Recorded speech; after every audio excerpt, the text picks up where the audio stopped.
Hey, Salvador Briggman here with the Crowdfunding Demystified YouTube channel, and today I want to talk about Kickstarter's business model, specifically how do they make money and what is their business model, what does their strategy look like?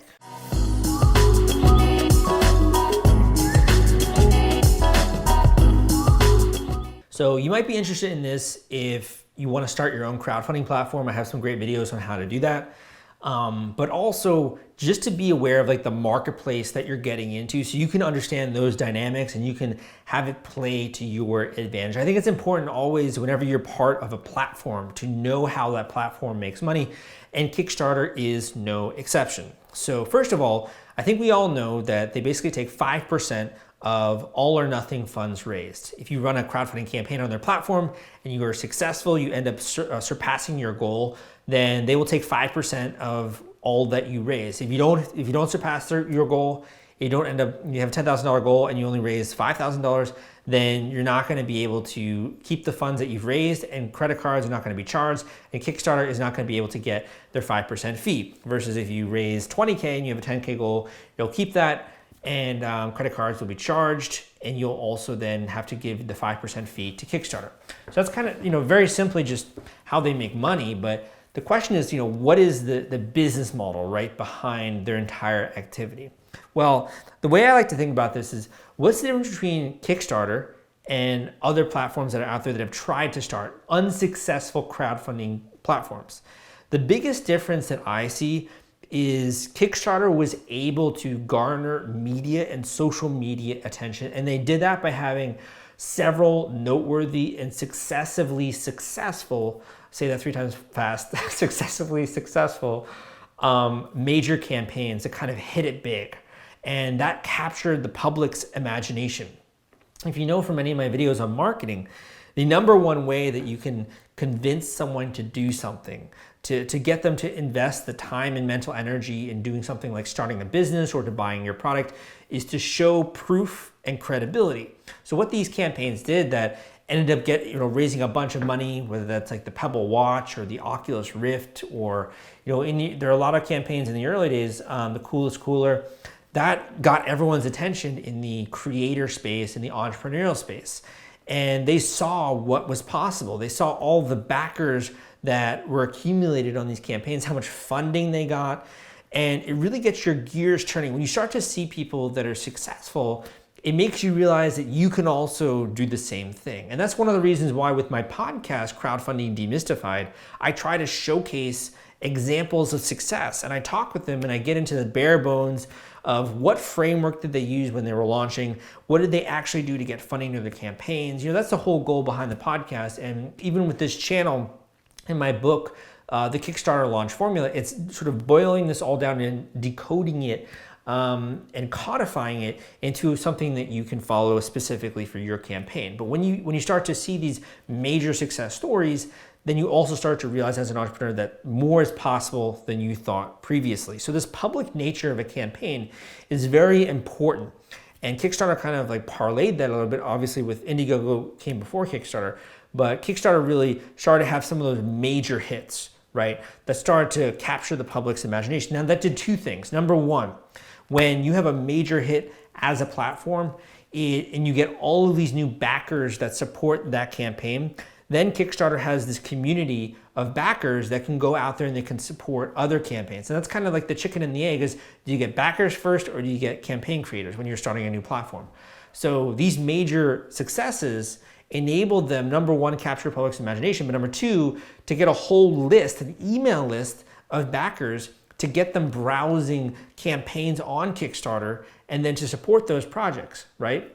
So start to develop more of a community around the website. So their business model is based on having a community of regular super backers and regular backers, no different than Amazon. If you just bought one product on Amazon and you never shopped on Amazon again in your life, they wouldn't have a very profitable or sustainable business. The reason why Amazon is the way it is because everyone goes and shops there, and then they continue to. And they even do the subscription thing where you're getting, toilet paper or soap delivered to your house on a monthly basis, right? So it's really the regular backer community that is at the heart of Kickstarter and why it continues to work. And obviously it's a public benefit corporation, so they aren't as focused on profitability and I guess commerce as much as Indiegogo is, but that's the biggest part of their business model. Now, there are some other aspects as well. So the average raise on Kickstarter, you can kind of debate that by category, but let's just say it's about $10,000. It's going to vary from category to category, as is the success percentage, which you can see in Kickstarter statistics, the success percentage per category. So that's obviously going to differ, but as it turns with the business model, they have all of these different verticals.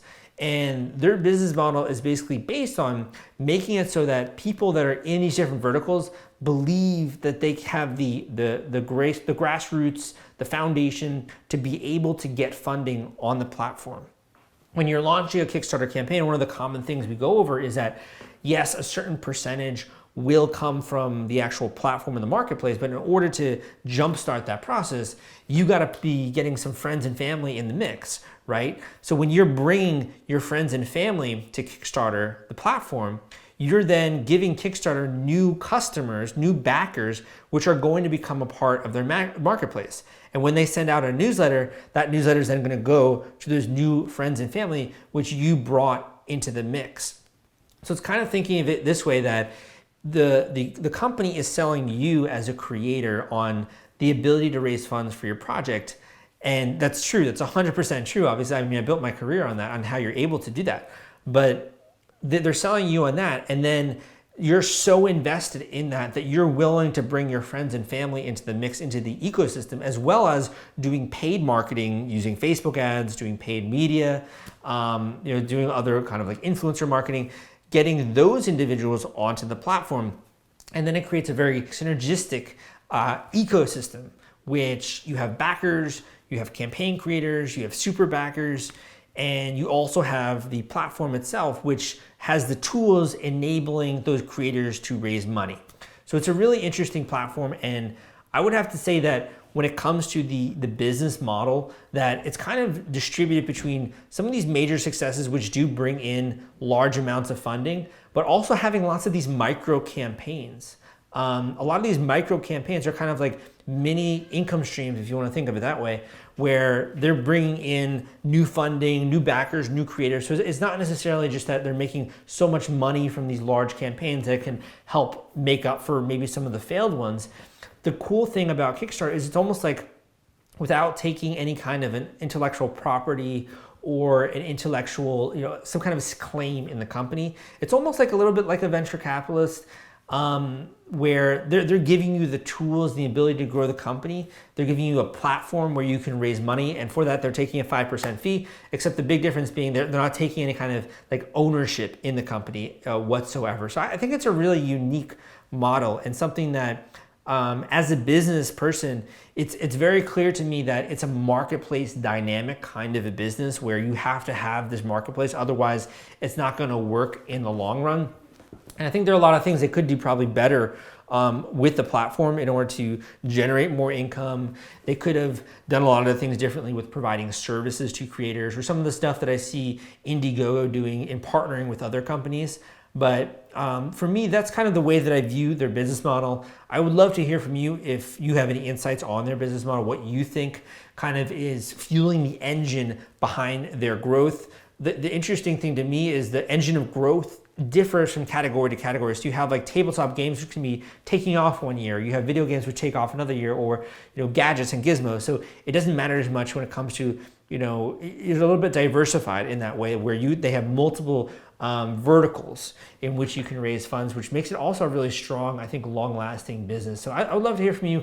Give me a thumbs up if you found this video interesting and useful, and go and check out some of the links I got down below if you're interested in starting your own crowdfunding campaign or your own crowdfunding platform, so that other people can launch campaigns on your website.